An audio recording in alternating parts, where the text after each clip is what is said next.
సంగారెడ్డి జిల్లా జహీరాబాద్ పరిధిలో smart city రాబోతోంది. కేంద్ర ప్రభుత్వం ఇప్పటికే స్మార్ట్ సిటీకి ఆమోదం తెలిపి 2300 కోట్ల రూపాయలు ఈ స్మార్ట్ సిటీ కోసం వారు కేటాయించినటువంటి నేపథ్యంలో జహీరాబాద్ పరిసర ప్రాంతాల్లో ఇప్పుడు రియల్ ఎస్టేట్ రంగం అక్కడ అభివృద్ధి చెందబోతోంది అంటూ కొన్ని వార్తలు వస్తున్నటువంటి నేపథ్యంలో ఇప్పుడు జహీరాబాద్ పరిధిలో మార్కెట్ వాల్యూ ఎలా ఉంది, అది రానున్న రోజుల్లో ఎంత పెరిగే అవకాశం ఉందనేది మనం విశ్లేషణ చేసుకునేటువంటి ప్రయత్నం చేద్దాం.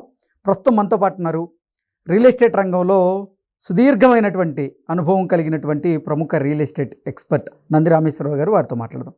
రామేశ్వరరావు గారు నమస్తే అండి. నమస్తే అండి. రామేశ్వరరావు గారు, జహీరాబాద్ పరిధిలో ఇప్పుడు స్మార్ట్ సిటీకి కేంద్ర ప్రభుత్వం ఆమోదం తెలిపి 2300 కోట్ల రూపాయలు దానికోసం కేటాయించినటువంటి నేపథ్యంలో ఏంటి అటువైపు రానున్న రోజుల్లో రియల్ ఎస్టేట్ రంగం ఎలా అభివృద్ధి చెందబోతోంది, ఎంత మార్కెట్ వాల్యూ పెరిగే అవకాశం ఉంది అంటే ఏం చెప్తారు? ఈ గవర్నమెంట్ స్టేట్మెంట్స్ ఒక్కోసారి సీరియస్గా ఉంటాయండి, ఒక్కోసారి అలాగే ఉండిపోతాయండి. స్టేట్మెంట్ మేనిఫెస్టోలో పెడతారు, ఎలక్షన్ ముందు ఎన్నో వాగ్దానాలు ఇస్తారు. కానీ కేటాయించేసింది కదా, ఆమోదం తెలిపింది కదా ఇప్పుడు కేంద్ర ప్రభుత్వం. దానికి ముందు ఒక చిన్న ఉదాహరణ చెప్తాను. అంతకుముందు నిమ్స్ అని డిక్లేర్ చేశారు. కేసీఆర్ గారు గవర్నమెంట్ ముందు ఒక 1 year 1.5 year ల్యాండ్ పూలింగ్ జరిగింది. 2014 to 2024 దాన్ని ఎవరు పట్టించుకోలేదు. 23 అది అట్లానే ఉంది. అది కూడా అయితే ఈసారి మంచి వార్త ఏంటంటే మోడీ గారు సెంట్రల్ లెవెల్లో ఒక 10-12 స్మార్ట్ సిటీస్ ఇండియాలో పెడదామని అది one of the smart industry కారిడార్గా ఇక్కడ మన జహీరాబాద్ని ఎన్నుకున్నారు. సంగారెడ్డి డిస్ట్రిక్ట్లో దాదాపు 2361 crores ఎలొకేషన్ జరుగుతుంది. సో డెఫినెట్గా అది Boost to the industry, Boost to the local people ఎవరైతే ఉన్నారో బూస్టింగే. అయితే ఈ బడ్జెట్ ఫిగర్స్ చూసినా మనకు చాలా హ్యాపీ ఉంటుంది. అమరావతి 15,000 కోట్లు అన్న, ఇప్పుడు 8,000 కోట్లు వచ్చినా తెలియదు. అలా డిక్లేర్ చేసి 2 నెలలు అయిపోయిందా చంద్రబాబు గారు వచ్చి? 15,000 కోట్లు ఆల్రెడీ కేటాయించారు. కేటాయించడం వేరు, మన అకౌంట్లోకి రావడం వేరు.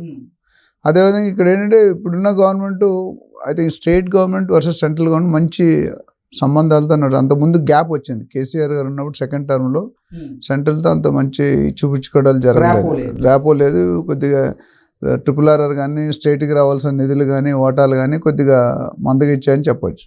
బట్ ఇప్పుడు రేవంత్ రెడ్డి గారు ఏది ఆయన కాంగ్రెస్ బీజేపీ బట్ సద్దురులేనా అంటే ఆపోజిట్ పార్టీస్ అయినా మన స్టేట్కి రావాల్సిన వరకు ఫ్రీక్వెంట్గా ఆయన ఢిల్లీ వెళ్ళడం జరుగుతుంది, హైకమాండ్ జరుగుతుంది. మినిస్టర్ అమిత్ షా గారిని, మోడీ గారిని, నితిన్ గడ్కరీ వీళ్ళందరినీ కూడా ఫ్రీక్వెంట్గా కలవడం జరుగుతుంది.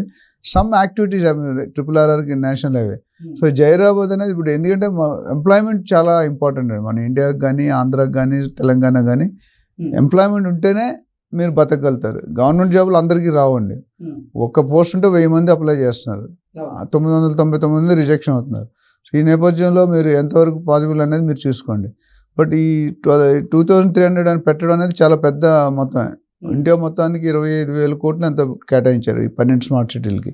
అందులో ఒకటి ప్రియారిటీ ఏంటంటే హైదరాబాద్ని చిన్నచూపు చూసే ధోరణి లేదు. ఇప్పుడు మీరు చూసుకుంటే లాస్ట్ టైం ఎలక్షన్లో బీజేపీ పుంజుకుంది. వాళ్ళ ఉద్దేశం అంటే స్టేట్లో కూడా బీజేపీ గవర్నమెంట్ రావాలి. ఏపీలో సౌత్లో అటు చెన్నై కానీ, ఇటు ఆంధ్ర కానీ, ఇటు తెలంగాణ కానీ, అటు కాంగ్రెస్ కానీ నడుస్తున్నాయి. సో ఆయన నాకు ఎక్కడో రూమర్ ఏంటంటే Hyderabad is likely to become second capital of India. Central government Modi గారి మైండ్లో అది ఎప్పుడో ఉంది. అది కానీ అయితే ఇంకా మరి మనకి అందే నార్మల్ పర్సన్ కొనుక్కోలేరు. ఓకే. సో ఈ దీంట్లో స్టెప్స్లో RRR నేషనల్ హైవే ఇవ్వడం కానీ, మనకి ఫండ్స్ అలొకేట్ చేయడం కానీ ఇవన్నీ కూడా బాగానే జరుగుతున్నాయి. అందులోనే ఒక భాగమే డెవలప్మెంట్స్. ఇప్పుడు Hyderabad is one of the fastest city going in the world అని చెప్పాం.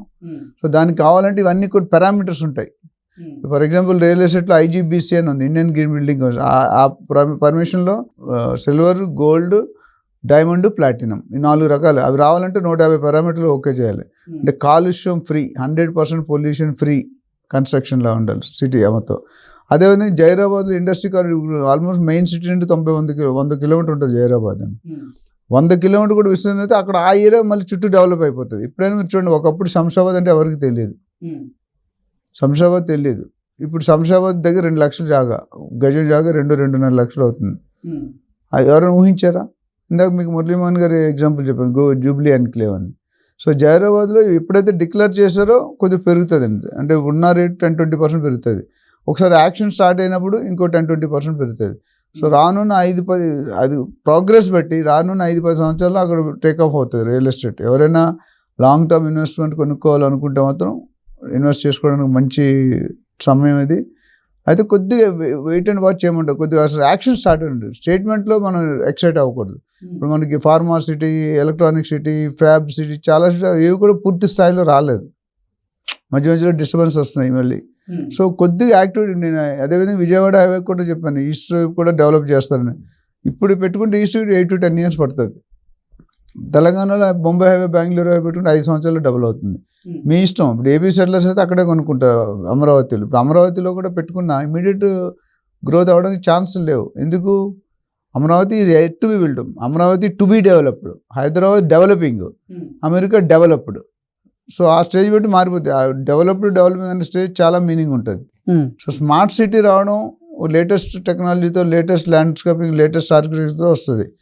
సో ఒక్కసారి ఇండస్ట్రీ మీన్స్ ఇప్పుడు ఎంప్లాయ్మెంట్. ఇండస్ట్రీ వస్తుందంటే ఎంప్లాయ్మెంట్ అంటే లైఫ్ సెటిల్ అయిపోతుంది. ఇప్పుడు ఒక 5 లక్షల ఎంప్లాయ్మెంట్ వచ్చింది అనుకోండి, 5 లక్షలు ఇంటూ 5 మంది 25 లక్షల మంది అక్కడ ఇండస్ట్రీ మీద బతుకుతారు.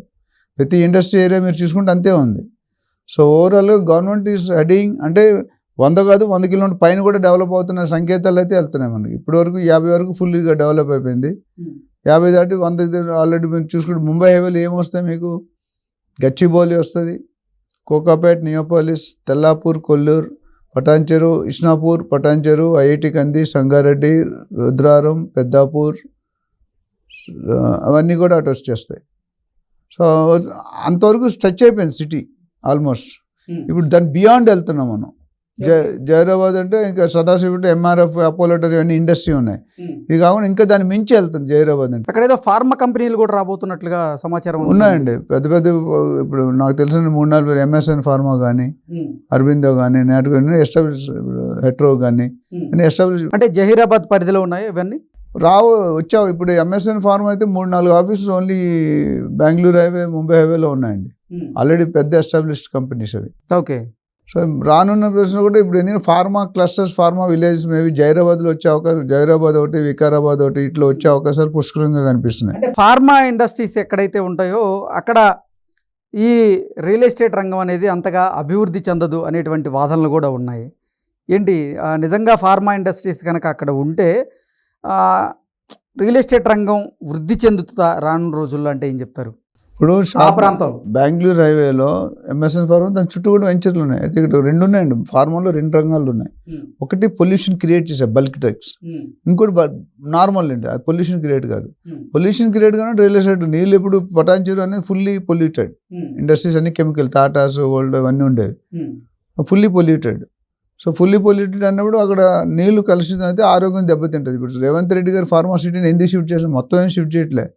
ఫార్మా సిటీలో బల్క్ డ్రగ్స్ అనే విషయాన్ని మాత్రం ఫార్మా క్లస్టర్ కాబట్టి ఇక్కడ ఒకే దగ్గర 20,000 ఎకరాలు కాకుండా 2,000-3,000 ఎకరాలు పెట్టి 3-4 జాగాల్లో సిటీకి దూరంగా పెడదామన్నారు. నేను శంషాబాద్ అనేది డెవలప్. ఎప్పుడైనా ఎయిర్పోర్ట్ చుట్టూ మంచి క్రీమ్ ఉంటుంది. ఆ ఎయిర్పోర్ట్ ఉంటప్పుడు హజార్డస్ అయింది అనుకోండి, లైఫ్ స్పాన్ తగ్గిపోతుంది, నీళ్ళు కాలుష్యం అవుతాయి డెఫినెట్గా కెమికల్. అందుకనే ఆ 13,000 ఎకరాలు 19,000 ఎకరాలు ప్లాన్ చేశారు కదా ఫార్మాసిటీ. అందులో కొన్ని ఇండస్ట్రీస్ మాత్రం షిఫ్ట్ అవుతున్నాయి. అమెజాన్, కొన్ని మెడికల్ కాలేజ్, R&D ఇవన్నీ కూడా 4th సిటీ అనేది కూడా అక్కడే డిక్లేర్ చేశారు.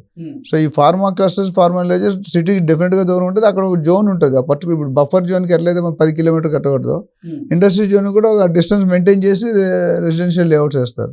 100% తగ్గిపోదు. ఆ బల్క్ డ్రగ్స్ దగ్గర డెఫినెట్గా కొద్ది ఇంపాక్ట్ అయితే ఉంటుంది. Okay sir, thank you so much.